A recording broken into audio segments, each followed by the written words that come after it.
सोमवार के व्रत की कथा से।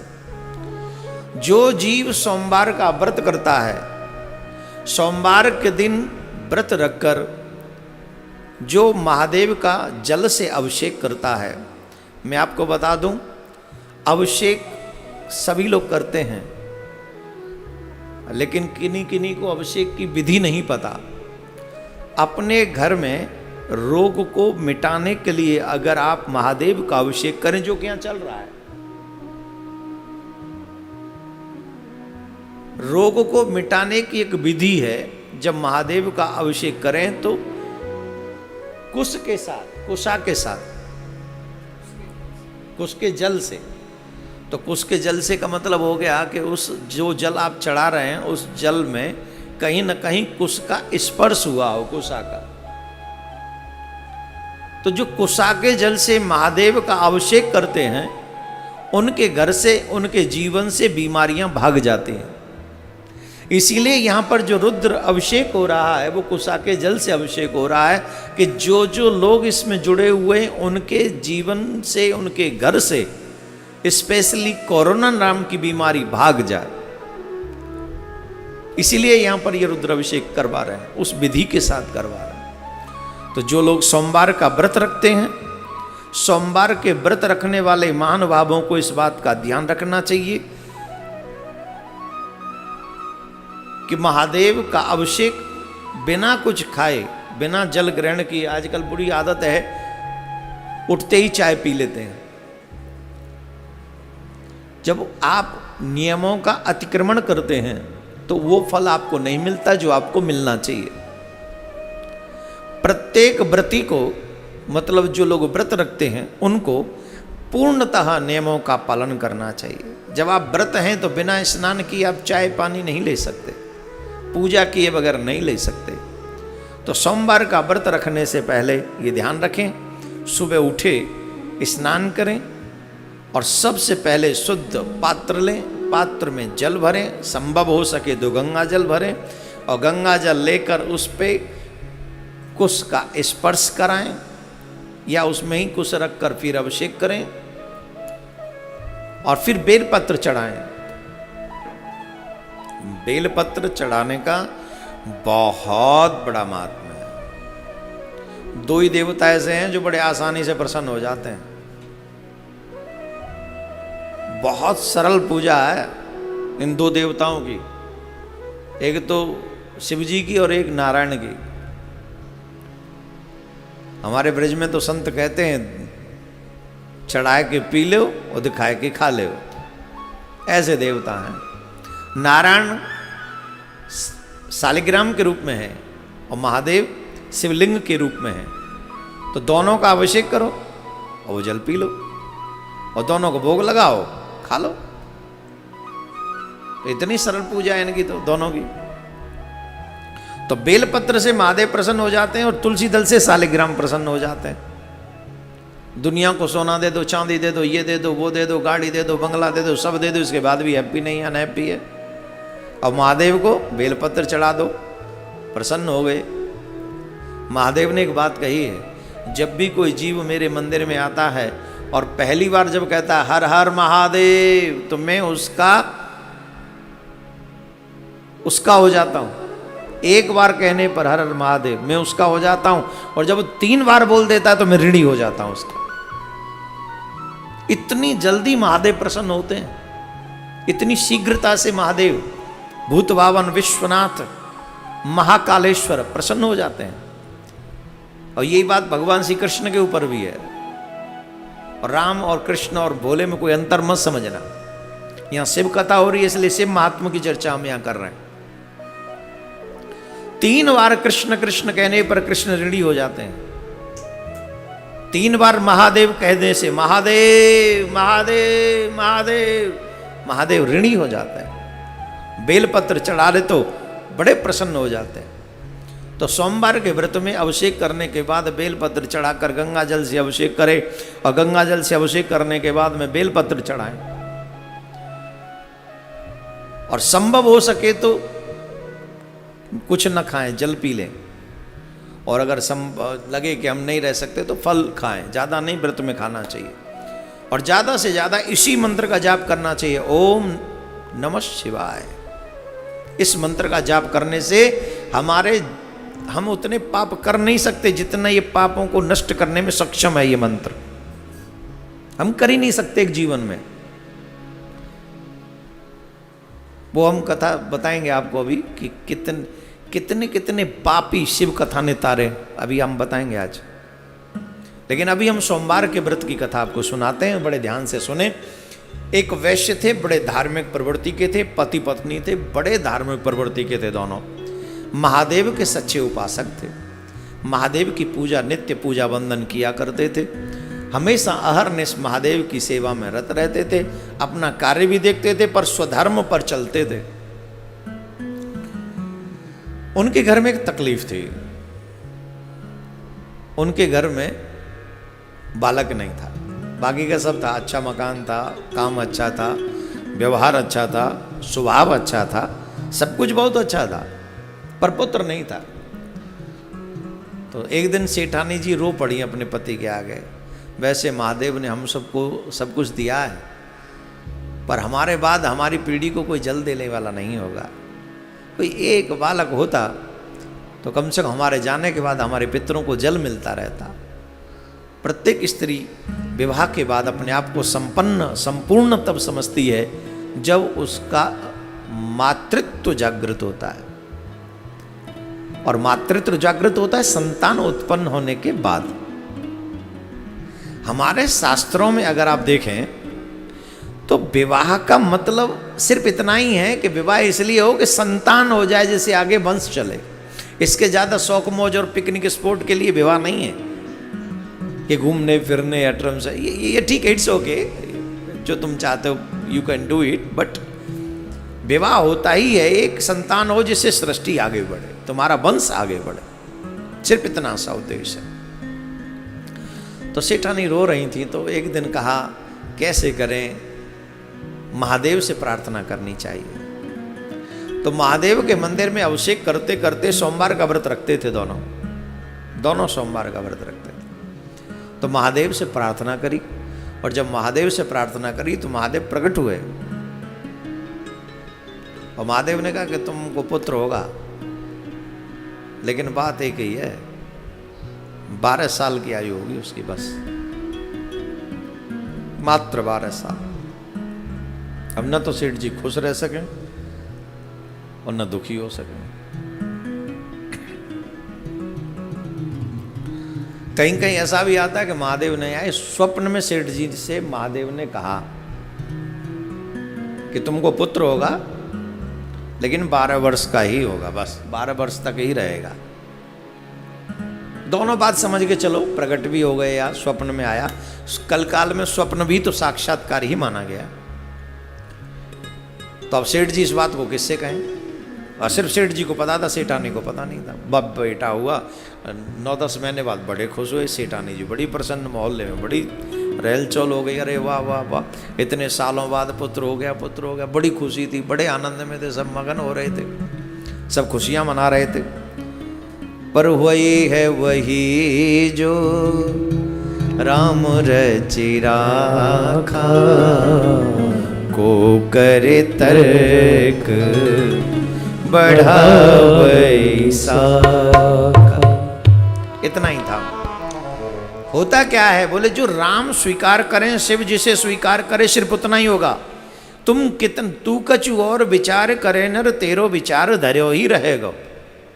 चाहते क्या नहीं, हम लोग क्या नहीं चाहते, हम तो यही चाहते हैं कि हम यहाँ कथा कर रहे हो, बड़ा भयानक पंडाल हो, भयंकर बहुत विशाल विकराल पंडाल हो, और महाराज जहाँ तक दृष्टि जाए वहाँ तक लोग ही लोग बैठे हों। यही चाहते थे, है ना, ये आज भी चाहते हैं। पर भयो का, बोले चुपचाप बैठो शांति सेवा धाम में, कैमरे लगाओ, लोगों को बैठे रहने दो घरों में, और जो जहाँ बैठे हैं वहीं बैठे बैठे सुने, बाकी का सियावर रामचंद्र की। हम तो चाहते हैं, हमारे चाहने में कहाँ कमी है, लेकिन हमारे चाहने न चाहने से कोई फर्क नहीं पड़ता। फर्क पड़ता है कि वो ईश्वर, वो शिव क्या चाहता है, वो गोविंद क्या चाहता है। आज बताओ किस काम के वो बड़े बड़े पावरफुल कंट्री, किस काम के हमारे प्रधानमंत्री, किस काम के हमारे राष्ट्रपति, किस काम की हमारी ये सेना, किस काम के हमारे ये सब, हम किस काम के, तुम किस काम के। जब ईश्वर ने चाह लिया, स्टॉप मीन्स स्टॉप। कह रहे हैं कि लगभग 3 लाख लोग मर गए, पर दिल पे हाथ रख के देखो कितने मरे होंगे। आंकड़ा घटाओ बढ़ाओ तुम्हारी मर्जी। हम तो कह रहे हैं 3 लाख भी मरे, क्या 3 भी दे सकते हो वापस? 3 लाख मान ले मर गए तो 3 भी दे दोगे किसी को? और यही नहीं, हर जगह अमेरिका में बता दे 5 लाख के करीब लोग मर गए, एक नहीं दे सकते। और कहने को पावरफुल कंट्री है, तो हम पावरफुल हैं सिर्फ जिंदा रहने तक, लेकिन हमसे भी आगे किसी और की पावर चलती है। मानो या मत मानो, इट्स अप टू यू, तुम्हारे ऊपर डिपेंड है। तुम्हारे ऊपर जो कुछ और विचार करे नर तेरो विचार धर्यो ही रहे। तुम कुछ और सोचते हो, तुम्हारा विचार किसी योग्य नहीं, वो यहीं रह जाएगा। इसीलिए मैं ये नहीं कहता कि तुम कमाओ मत, मैं ये नहीं कहता कि तुम अपनी जिंदगी की कुछ जो खुद सोचते हो वो करो मत करो, लेकिन हारिए न हिम्मत विसारिए न हरि को नाम, जाई विदे राखे शिवा वाही विदे रही है। हिम्मत मत हारिए, किसी भी कठिन परिस्थिति में हिम्मत मत हारिए, चाहे परिस्थितियां जो हों, जैसी भी हों, अपनी हिम्मत मत हारो। और चाहे जीवन में सब कोई हमें छोड़ के चला जाए, उस कठिन परिस्थिति में भी भगवान का नाम मत भूलो, क्योंकि तुम्हारी सबसे बड़ी दौलत भगवान का। भगवान जब चाहे बदल सकता है, कठिन परिस्थिति को भी बदल सकता है एक क्षण। इसीलिए बैठे हैं हम यहां पर शिव कथा करने के लिए, रुद्र यज्ञ करने के लिए इसीलिए बैठे हैं, जिससे आपके घर सुरक्षित। हम प्रार्थना करेंगे दिल से। मेरे चेहरे पे देखिए बनावटी भाव नहीं है, मैं आपकी सुरक्षा दिल से चाहता हूं, आपके परिवार की सुरक्षा, आपके बच्चों की सुरक्षा, अपने देश की सुरक्षा, विश्व की मानव जाति की सुरक्षा दिल से चाहता हूं, इसलिए बैठा हूं यहां पर। और इसीलिए आपसे बार बार कह रहा हूं, ओम नमः शिवाय, इस मंत्र का जाप खुद करो और अपने बच्चों से करवाओ। ये आपके काम आने वाला है, ये आपके काम आने वाला है। तो मेरे प्यारे, पुत्र हुआ, बधाइयां बांटी गईं, बड़ा व्यवहार हुआ, धीरे धीरे बालक बड़ा होने लगा। और जब धीरे धीरे बालक बड़ा होने लगा तो 11 साल पूरे हो गए। सेठ जी का एक काम बहुत अच्छा था, सेठ जी शिव जी के मंदिर जाना नहीं छोड़ा, सेठ जी ने सोमवार का व्रत करना नहीं छोड़ा। नहीं तो कई लोग कहते हमारी तो कल जो इच्छा थी पूरी हो गई, अब तो व्रत का क्या करना है। हर दिन शिव जी के मंदिर जाते, हर दिन। जब 11वां साल पूरा हुआ और 12वां साल लगने वाला था, तो उसने अपने साले को बुलाया, सेठ जी ने, मतलब लड़के के मामा को। लड़के के मामा को बुलाया और कहा इधर आओ, और उसे बहुत सारा पैसा दिया लड़के के मामा को, और कहा कि इस बच्चे को काशी ले जाओ। लड़का बड़ा सुंदर था, बहुत सुंदर, राजकुमार लगता था एकदम, बहुत ही ब्यूटीफुल। तो मामा से कहा कि तुम इसको अपने साथ काशी ले जाओ, काशी में रहो, जाते समय काशी में विद्या अध्ययन करवाओ, जाते समय संतों की सेवा करते जाना, भंडारा करते हो जाना, और जब तक काशी में रहो हर दिन भंडारा करना, और हर दिन संतों को बुला के भोजन करा के उनका आशीर्वाद इस बच्चे को दिलवाना। माता पिता से विदा लेकर प्रणाम करके वो बालक काशी के लिए प्रस्थान कर रहा है। मार्ग में जाता है, प्रणाम करता हुआ, भंडारा करता हुआ, मामा जैसे जैसे मामा जी कहते हैं वैसे वैसे वो प्रणाम करता हुआ बच्चा उस सत्कार्य को करता हुआ, पूजा पाठ करता हुआ, भंडारे करते हुए ऐसे आगे बढ़े। प्रिय श्रोतागण, एक जगह पर मार्ग में एक नगर पड़ा, वहाँ के राजा की राजकुमारी का विवाह था, और जिस राजा के बेटे के साथ उसका विवाह था, वो राजा का बेटा राजकुमार जो था वो एक आंख का था। कैसा था? क्या बोलते हैं उसको हमारे ब्रज में? कानो, कानो। अब राजा सोच रहा है कि अगर मैं काने राजकुमार को लेके जाऊंगा, राजकुमारी बड़ी सुंदर थी, तो राजा अपनी बेटी का विवाह नहीं करेगा मेरे बेटे से। तो पहले कहाँ देखते थे लोगों को, फलाने राजा का बेटा है, बोले हाँ कर दो, फिक्स है, ऐसे ही हो जाता था। तो उसने सोचा क्या किया जाए, तो वो साहूकार का बेटा वहां से निकला, तो राजा ने साहूकार के बेटे को पकड़ लिया और कहा सुन, तेरा विवाह कराएंगे हम। विवाह मेरा? क्यों, मैं तो पढ़ने जा रहा हूं। बोले नहीं नहीं, विवाह कराएंगे। सुन तू एक काम कर, देख मेरा बेटा है गोविंदाय नमो नमः, एक आंख का है,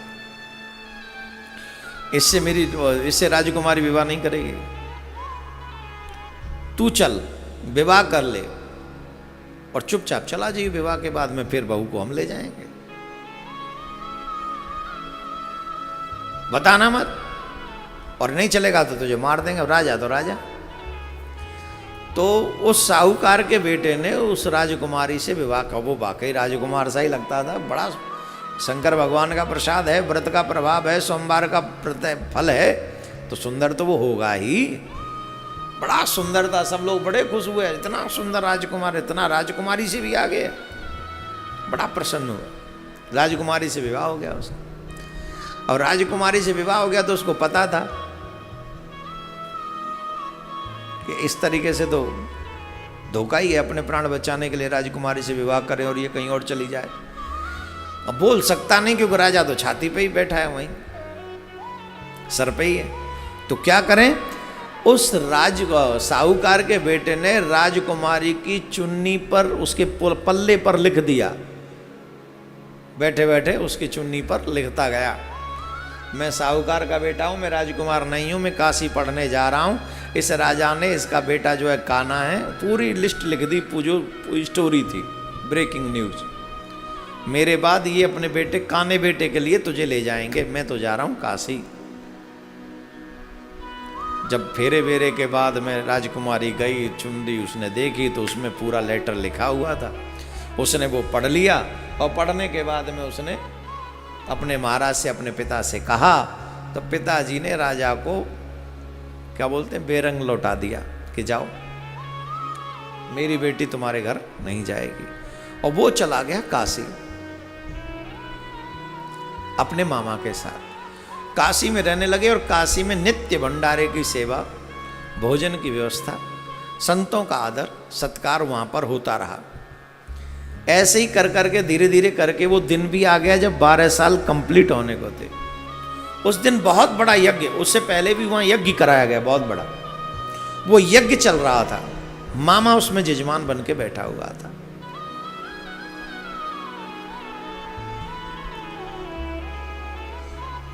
जैसे ही वो 12वां साल पूरा हुआ, बेटा यज्ञ में से निकल के आया और मामा से कह के आया कि मेरी तबीयत थोड़ी सी खराब हो रही है, मैं जाके थोड़ा विश्राम करता हूँ, आप यज्ञ संपन्न करा। और ठीक, जहां पर वो रुके हुए थे वहां आकर वो लेट गया। अब लेटना क्या था, वो दिन पूरा था, गोविंदाय नमो नमः। मामा ने देखा भांजा आया नहीं, बहुत देर हो गई, तो वो भांजे को देखने के लिए वापस आए, और जब भांजे को देखने वापस आए तो भांजा तो था ही नहीं। अब मामा रोया नहीं, क्योंकि यज्ञ में बैठा है, यज्ञ का जजमान है, रोऊं कैसे,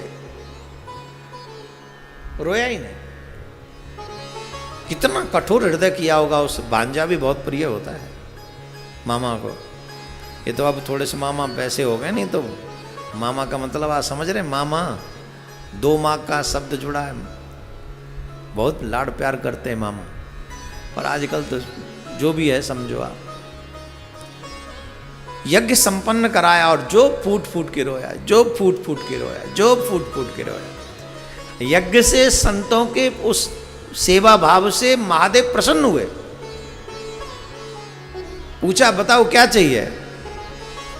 माँ पार्वती ने बाबा भोलेनाथ से कहा ये इतना छोटा सा प्यारा सा बच्चा है, इतना बड़ा इसने यज्ञ कराया है और ये रो रहा है, ये दुखी है क्यों। शंकर भगवान माँ पार्वती माँ होके निकल रहे थे, पार्वती माँ को दया आ गई, ये क्यों रो रहा है। बोले देवी इसको हम ही ने 12 वर्ष का आयु दिया था, अब इसके माता पिता सोमवार का व्रत करते थे तो हमसे पुत्र मांगा, हमने दे दिया, लेकिन 12 वर्ष की आयु आज उसका वो समय पूरा हो गया।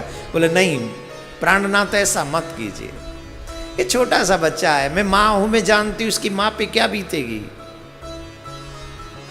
मैं माँ हूं, मैं जानती हूं, और इस दर्द को माँ के सिवा कोई और नहीं जान सकता है, इसलिए आपसे हाथ जोड़ के प्रार्थना कर रही हूं, मेरे कहने से इसकी आयु बढ़ा दीजिए। महादेव प्रसन्न हुए और बच्चा उठ के खड़ा हो गया और मामा का हृदय प्रफुल्लित हो गया। बोलिए भोलेनाथ भगवान की, काशी विश्वनाथ की, पार्वती मैया की। वैसे मैया ज्यादा दयालु होती हैं पिताओं से, महादेव से भी ज्यादा दयालु माँ पार्वती है, सच्ची बता रहा हूं मैं।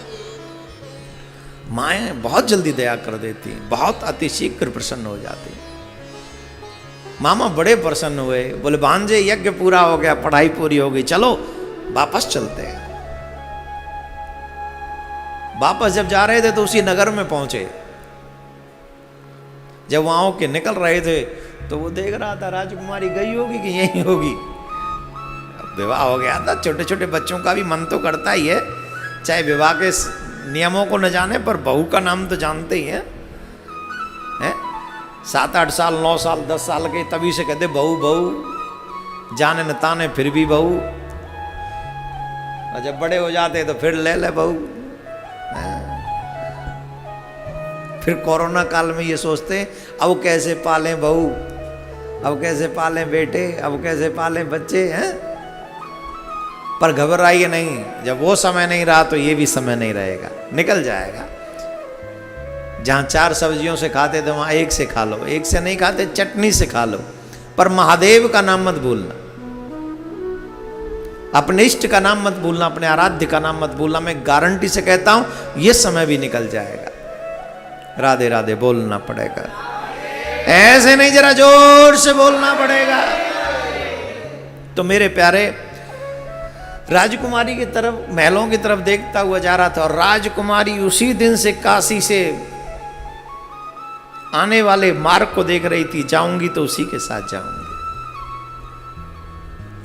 प्रतीक्षा करती थी कब लौटेगा, कब लौटेगा, लौटेगा तो मैं कह रहा हूं कब लौटेंगे, पति हो गए ना, कब लौटेंगे, कब लौटेंगे। तो देखा वही राजकुमार, वही साहूकार के पुत्र आ रहे हैं, तो तुरंत अपने पिता को अवगत कराया, वो जा रहे हैं, निकल रहे हैं यहाँ से। दौड़े राजा, अपने सेवकों से कहा बुला के लाओ इन्हें आदर सत्कार के साथ, और पूर्णतः अपने जामादा की तरह उनका स्वागत किया, सत्कार किया, और बहुत कुछ धन देकर, दहेज देकर कहा कि आपकी पत्नी है मेरी पुत्री, आप इसे स्वीकार करें। बहू पाके साहूकार का बेटा भी खुश, और पति पाके राजकुमारी भी प्रसन्न हुई। विदा कराकर जा रहे थे, उधर में माता पिता सेठ जी उधर ही देख रहे थे काशी से, क्या मेरा बेटा आएगा वापस। माँ को तो पता ही नहीं था, माँ तो दूसरी कल्पना में ही थी। माँ तो सोचती थी मेरा बेटा बड़ा हो गया होगा, मेरा बेटा वैसा हो गया होगा, मेरा बेटा वैसे दिखता होगा। मैं तो पहले ही कहती थी मेरे बेटे का विवाह करा दो, वो पढ़ने चला जाता, कम से कम बहू तो मेरे साथ होती। अपने बेटे के मिलने की चाहों में दोनों माता पिता रहते थे।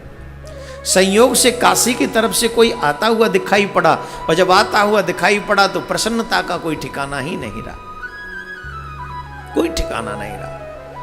पर फिर भी सोचा कि मेरा ही बेटा है क्या। आके बेटे ने प्रणाम किया, भाई ने प्रणाम किया, साले ने प्रणाम किया, तो सेठ जी की बड़ी सोमवार का व्रत का फल उनको पूर्णतः कहने लगे। काशी भेजा बेटा अकेला था, पर अकेला नहीं आया, बहू के साथ आया।